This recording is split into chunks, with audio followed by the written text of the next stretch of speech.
And live. Yes, we We're are. live from the Messenger Studios. Thanks for podcasting here, Mark. For the Mead Tree. When we started this thing a couple years ago, Yeah. it's been 3 years. 3 years since we've been doing this. Right out of the basement, man. I'm telling you, when we first started talking about this, you said, "Hey, we can do this and this," and I said, "Let's do it." Yeah. And Here we it's been a blast, man. It used to be two fat guys and a Steve. Yeah. Now it's just Mark and we me. didn't mean to cut one of the fat guys out, but He got busy. He's got busy, stopped coming Yeah. around. So Joe's out there somewhere. He knows. We miss you, Joe. We do miss you, Joe. Wish you'd come We back like on. your pontification.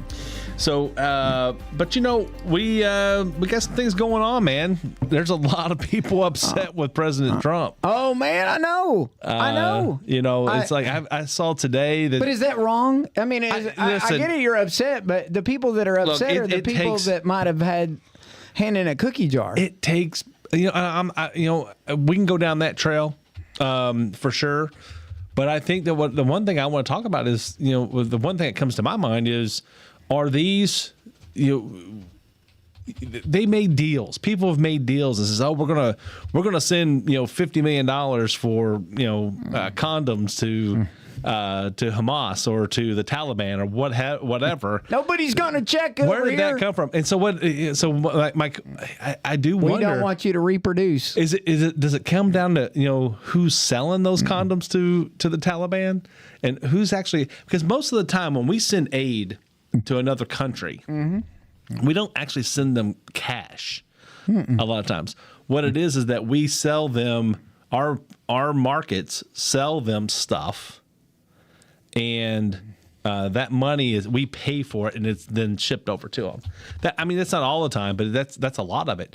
So, are people upset because they made these deals thinking that their backers and things were going to get this money, and then all of a sudden we're not selling genderized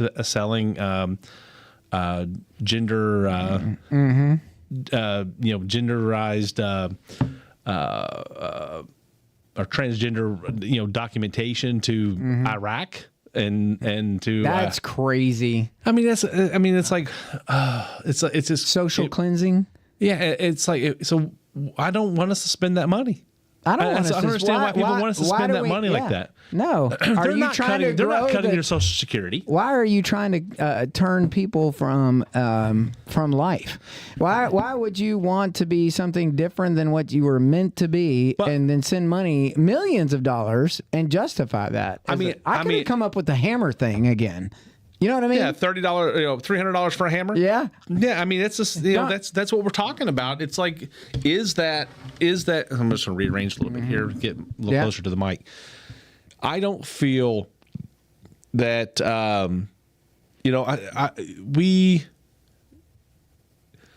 think what they're doing is, they are so they have basically they're accusing Elon Musk of everything, but he's not a political figure. No. And they're like, well, he's not elected. No, he was appointed. Yeah. The whole point is serve that at the pleasure of the president. The president. That's right. And he's a volunteer for the president. He's an advisor. He's going to the president saying, "Hey, these are the things that we can cut, and it just doesn't make sense while we're overspending it." Yeah. And then the president makes decisions on that. The president has said, "I have not." The president has said he has not cut. He has not cut everything that he suggested, but he's done quite a bit of it. And so I think that I'm taking him for his word on that, and going from there. And it's just a matter of prioritizing what we're doing with our money. They're already. I think they're already several $100 million into cuts. Well, there were 85 DEI contracts for more than 10 federal agencies amounting to about $1 billion. And an example of that was a $45 million scholarship program for students who wanted to go to school in Burma. You're going to spend $45 million in Burma for students to go to school? Yeah. We have kids that can't even read above the 30th percentile in the United States of America. It's not just that; it's the strings that are attached to some of that money too. It's just outrageous. So, but let's look at it from the point of view of lost my train of thought there. I'm thinking along the lines of, if we have this month, let's see, where was I going with that? And you started talking about Burma. The deals made with money that's not theirs in order to get state. Oh, well, I was going to say, it's not like they're not going in and saying, oh, we're going to cut Social Security payments to the elderly. That's not the stuff that they're looking at. But they are looking at, are we paying dead people? Yeah. You know, they are going to look for that. They're and saying does that this person really deserve Social Security? What's their disability? Yeah, and Elon Musk is not going through and trying to pull all of our Social Security numbers and stuff. He's not a hacker. He's not going in and hacking our systems to try to figure out.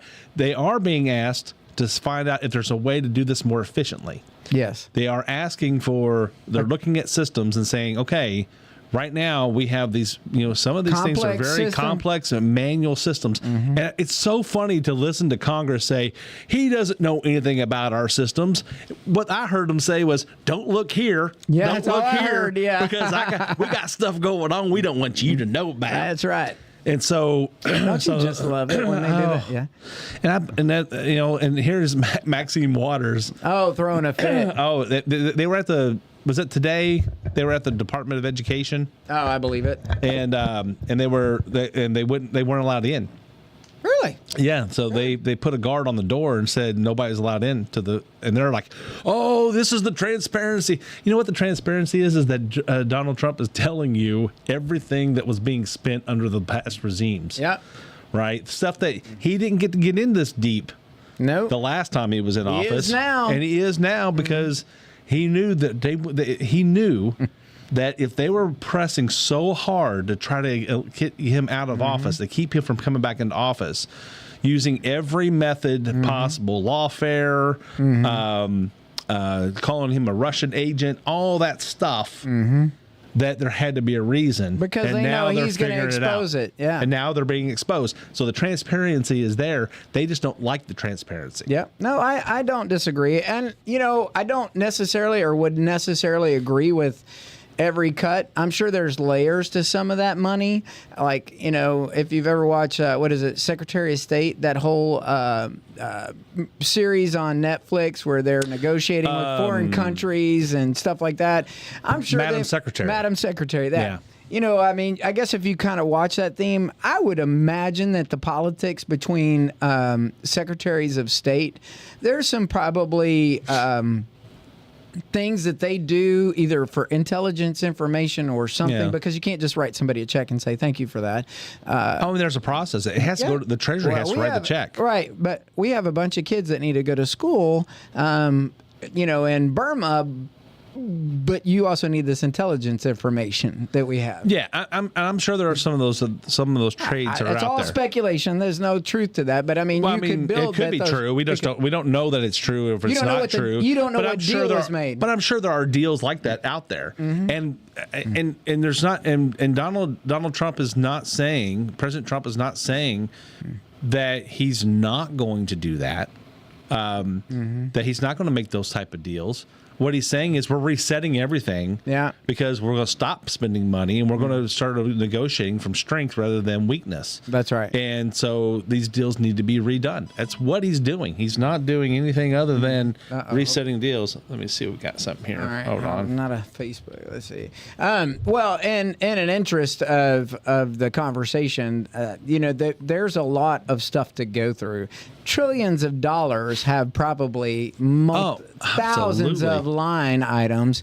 And, we joke about the hammer, but, that's obviously been brought up in the past. And toilet seat, I forget what else. Well, what's our total deficit right now? Let me look it up. Our annual deficit is like, I don't know. We're 35. We're like $35 trillion in debt or something like that, right? Yeah. But what's our? I'm trying to remember what our annual number is. Is it like 2 million, 3 million a year, or 9 million trillion a year, something like that? It's not, I don't think it's that much, but I think that because that's accumulated debt, the 35 trillion. According to the Congressional Budget Office, the deficit is projected to rise to 2.6 trillion in 2034. There you go. So we're $2 trillion. So right now we're $2 trillion in a deficit in a hole, right? We're borrowing for everything we do. We're borrowing $2 trillion a year, and they really think that they're going to save at least $1 trillion just by doing this, just by cutting this. And the thing is that Rand Paul's been telling us this since he's been in office. Since he's been in the Senate. I know. And everybody, and he stands up there. We need to get him on the show at some point if we can. That would be nice. But, even in business, you can't operate like that. Nobody's going to continue to lend to you, borrow to you, and, people will invest in a business until their eyes bleed out if they care about what they do. But the country cannot continue to do that and be the puppet string of a foreign entity because of its deficit. You have to, the number one reasons for corruption in intelligence fields and top secret people with all the secrets is their finances, their marriage, and or family. That's why if you've had bankruptcy or things like that, it affects your clearance. Yes, it does. I've had. I've had people tell me, they've had to file bankruptcy for whatever reason, one reason or another. People go through rough times, and it affects whether or not they can get the next job, and that stuff happens. That's why you separate your personal from your business. Yeah, that's true. That's true. Connected. Yeah. I think that what they're doing. Honestly, there's been more work in such a short amount of time than most people could imagine, but you could tell that a lot of this has been well prepared walking into the office. I wonder how much, how much do you think they get to look at before they get there? You mean like in transition? Yeah, in the transition. So that they can make sure, they've got to have at least, okay, if it says this, we're doing this. If it says this, we're doing that, like if you walk in the door. But if you got a chance to see it before, you would think that you would get the time to do that. That's a good question. I think that there's some overview type stuff, but I'm betting they don't really get to see the line by line until they get in. And that's the whole point, is they're literally going through the budget line by line and determining whether or not they're going to pay this, and they're stopping the payments, saying, no, we're not going to buy that. We're not going to do that. We're not going to pay that out. Now they're not cutting everything, but they're cutting the stuff that just seems like it's like junk, the true junk. I haven't seen one thing that is worth anybody getting really upset about. Right now, the only thing that would matter is if there was a deal on the table for something that now all of a sudden we're saying we're not doing that, and it may affect some deal that was made. Right. But if that needs to be on the table and be transparent about it so that everybody knows, because if you made a shady deal on the side, shady meaning that you made this deal, a quid pro quo to say we're going to get this person released or that person, we're going to get this information. 50 executive orders that I got in this one thing, so I think it's been a lot more than that. I think so. I think there's well more than 50 now, but it's... Well, this Excel document I have has the hyperlinks to each one, so... Yeah. So, there were 30... illicit drugs, there's to address the situation at our southern border, synthetic opioid, prosperity through deregulation, reinstating service members discharged was like the fifth one. Yeah. The Iron Dome for America was the sixth one, protecting children from chemical and surgical mutilation. Amen. The eighth one was expanding educational freedom and opportunity for families. Now, we had a good, interesting conversation about that with Representative Tate on the last show we did. I'm sorry, which one was that? Expanding educational freedom and opportunity for families. Our state constitution says one thing, but now the but that's the one that's wanting to encourage charter schools. Yeah, because that's school choice charter school. Ending radical indoctrination in K-12 schooling, K through 12 schooling, prioritize military excellence and readiness, That's in the top 10 list, which is good. But I mean, it goes down. Celebrating America's 250th birthday, restoring accountability. I wonder what that policy said. Federal Register. But at the end of the day, it's like this dude's on rocket fuel. I don't know what Elon Musk brought, but he's definitely got that place juiced up with some of his rocket fuel because Trump is signing away and staff is rolling. And I'll tell you, he's got a couple of firecrackers. I would be interested to see what the Department of Justice does and her role. Yeah. Well, I mean, Pam Bondi. Yeah. Yeah. So she's already hit the ground running on some of these things. So it's she was just sworn in a couple of days ago, and she was on talking about a lot of this stuff.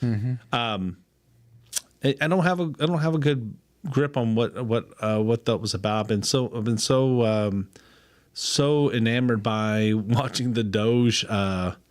What's going on with Doge and such, but like today we were talking that they were in front of the Democrats were in front of the Department of Education. I think it was today, might have been today, yesterday, and they're trying to make they want to make a spectacle, right?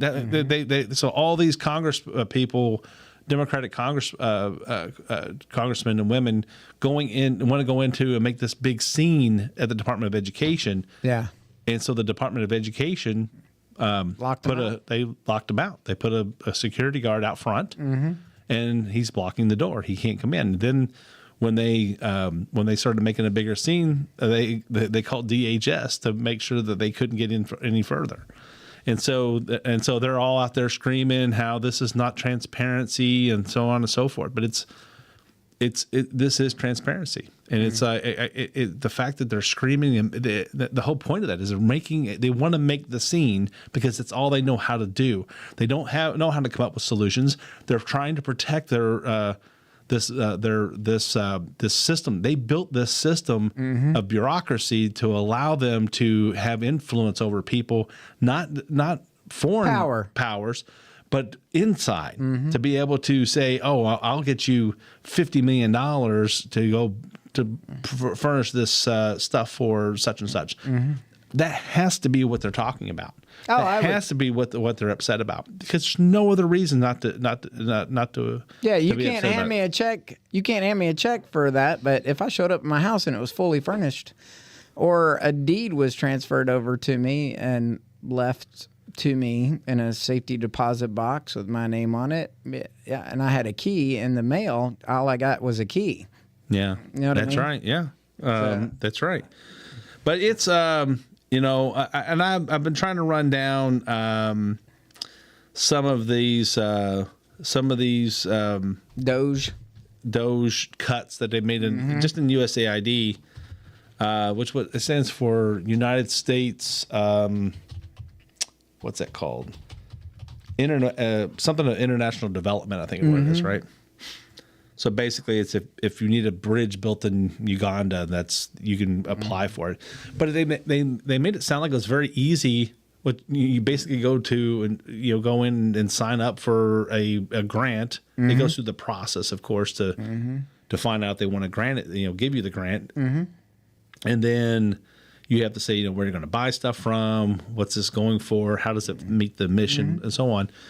And I just can't, I can't believe all these DEI projects and stuff that were being paid for really fit the American, the U.S., the American mission.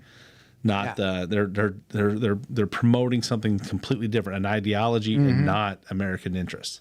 Well, you remember the guy that used to come on TV commercials and say, "Holy cow, look at all this free money," and that the government gives away. Sign up for my book now, and you can get all of these grants that blah blah blah. I remember those. Yeah, and you can get the book, and it has all the grants that the government has paid for. And of course, that's like a whole process, right? Because you have to have a watchdog group because it's put in the bills, right? We're going to make grants available in the amount of blah blah blah. And California, I've got a whole group of constituents that want to focus in on is transgender. Are you born with with it or you're not. So they throw up those grants, and then these colleges apply for those grants so that they can do the study. But how much money of that's going for the study, and then how much of that is going to a new building? Exactly. It's those are all parts of it. And it's I'm glad to see us at least disrupt this flow so we can find out what's real. Accountability. You know what? One thing, my background is in like Lean Six Sigma. And so our job is to find efficiencies. And one thing that we do is you look at one things that companies do, especially manufacturing companies and even in service industry like I'm in, they what they will do is if you have a process that doesn't flow real nice, they will flood it with like inventory so that it fills the gaps. And if you kind of think about this, think about your inventory as like a water level in a like on a lake. And then you're going to float a boat across it, right? As long as there's a lot of inventory, it floats the boat above all the rocks and such. So one of the first things we do is cut off the inventory flow so you can find out what's real. And so you have to cut that, right? Find out what's real, make adjustments, and then you can bring the flow back in to make sure, and then make sure you have a nice smooth process across. But you don't find out where the rocks are, you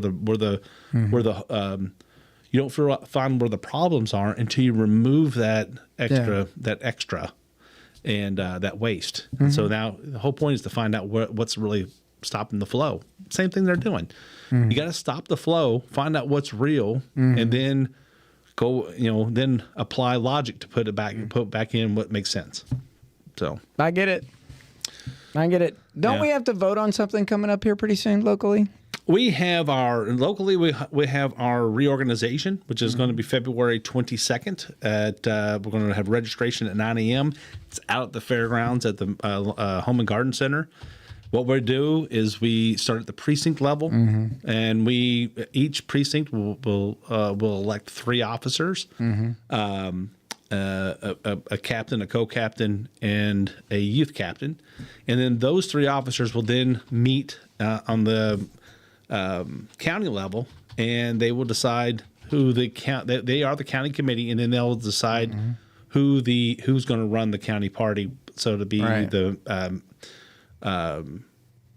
it'll be the chair, vice chair, the treasurer, communications the secretary. chair. That guy sucks right now. He's been so daggone busy. Actually, there's only 5. There is just extracurricular. On that day, there will not be a communications director or communications chair. That will be something we have to vote back in the first in one of the first meetings. I'm fired. You're not fired. You're just relieved of duty. Thank you. For about 30 days. I sucked at it anyway. I was too busy. I mean, we do have to. We do need to find some new folks, though. Yeah. I mean, we need people to come out and actually, participate in the process. Yeah, participate. That's all we're looking for. I learned a lot. Help us make some decisions. Yeah, I learned a lot last year.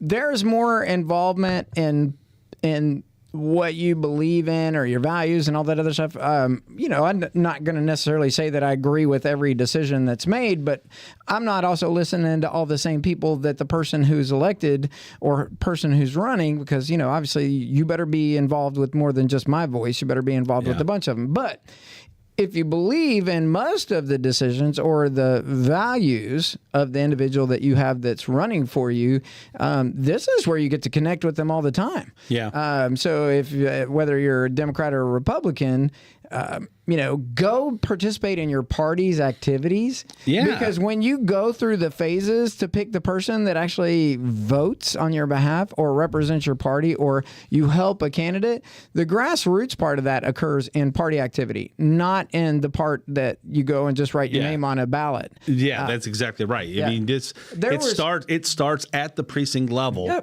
and that's at the precinct level. You're talking about you and your neighbors. You're not talking about everybody from the county and trying to get to know all these things.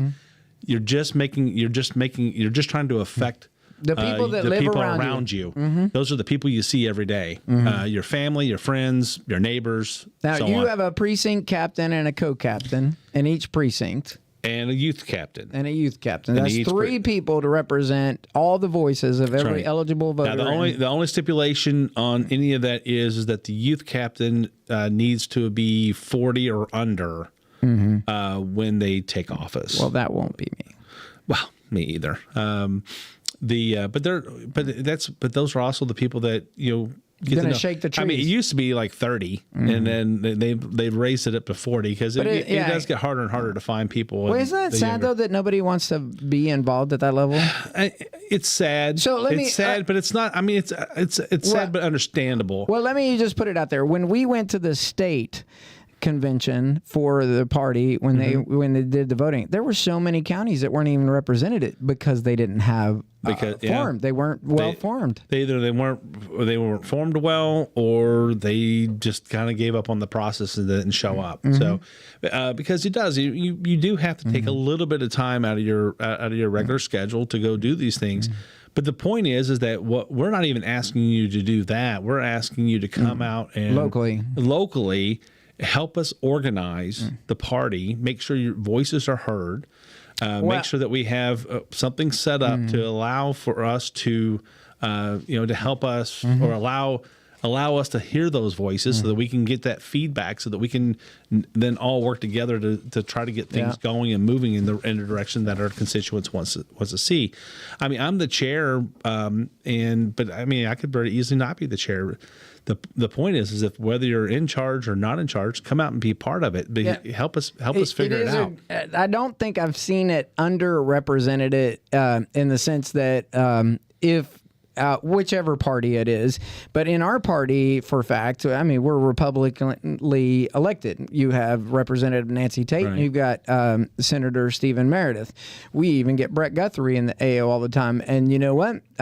If you participate in the party, chances are you're going to have high visibility with getting to know your representative and your Senate office for congressional Senate office and congressional representatives. Yeah, we don't see our U.S. senators as often. No, but we do see people who are in their office. Yeah. We see Congressman Guthrie all the time. He's here all the time. Yeah. I don't know if that's like everyone. And I don't know if every one of them are, but we do hear from other places, other representatives too. So we've heard from Andy Barr's team. We've heard from.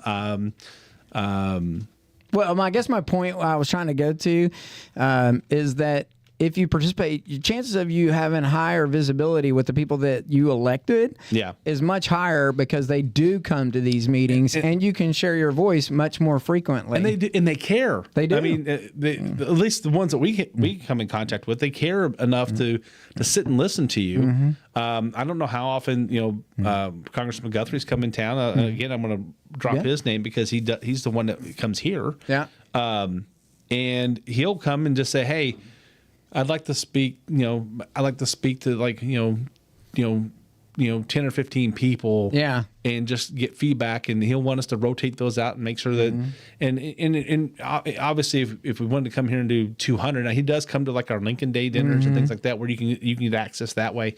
But he also wants to come and just, spend a couple hours with some folks. Yeah. Find out what's going on. Yep. And best way to do that is to actually great situation is we got we the people got the message to him about postal service, and that's opened up a whole national can of worms. That's just the level of care. I mean, if you got a Christmas card just recently, that would tell you that's got to be a bigger problem than just one depot. But anyway, anything else coming up? So the reorganization is in 2 weeks from tomorrow. Okay. And where are we going to do that at? That's going to be at the fairgrounds. Start at 9 a.m. Home and Garden Building. Start at 9 a.m. That's registration. The meeting actually starts at 10. It'll go probably about an hour for the precincts, and then about 30 minutes after that, we'll start the county. All that goes up. If you want to be involved, if you want to be a precinct captain, come on up here and come up and be a part of it. We need every person we can get to come out. There's really no agenda. We will have we're looking for anybody to come in and help us with put this thing together. So come out, see us, and help us go into the future. So anyway, thanks for everybody for joining us today. It's a quick little 35-minute podcast. But we really appreciate you coming and talking with us today and seeing what we're talking about, what's going on in the community, what's going on in Washington. Sometimes we're just kind of there, it's really just Steve and I having a conversation. So we would love to, hear from you so leave us a comment, and then we'll try to get back to you and see what else you want to do with future shows. So you all have a great weekend, and Steve, we'll see you Sunday. See you Sunday.